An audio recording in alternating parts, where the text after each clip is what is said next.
Arestado ang dalawang individual matapos mahuli ng mga operatiba ng Camarines Norte Maritime Police Station sa pamumuno ni Police Major Lawrence P. Martinez. Katuwang ang Mercedes Municipal Police Station ang isang motorized bangka na may kargang hinihinalang mga iligal na sigarilyo sa karagatan ng Mercedes, Camarines Norte. Bandang alas 11:45 ng umaga ng Hulyo 17. Nagsasagawa ng Seaborne Patrol Operation ang mga operatiba ng kanilang inspeksyonin ang nasabing bangka. Dito na-discovery ang daang-daang rims ng iba't ibang brand ng sigarilyo na hinihinalang walang kaukulang buwis. Umaabot sa 569,400 piso ang kabuong halaga ng mga nakumpiskang sigarilyo, habang na-recover din ang isang 18 horsepower motorized bangka na tinatayang nagkakahalaga ng 120,000 piso.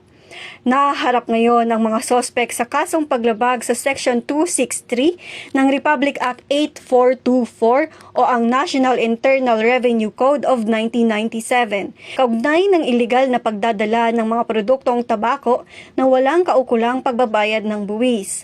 Matapos ipaalam ang kanilang mga karapatan sa ilalim ng Miranda Doctrine at Anti-Torture Law, dinala ang mga sospek sa Camarines Norte Maritime Police Station para sa dokumentasyon at inisyal na investigasyon.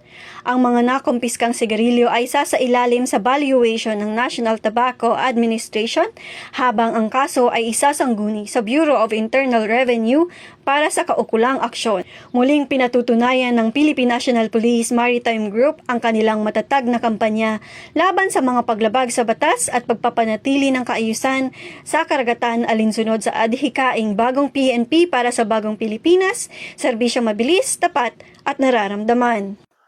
Mula dito sa Camarines Norte Maritime Police Station, ako si Patrolwoman Laika P. Langit, alagad ng batas, tagataguyod ng Balitang Pulis.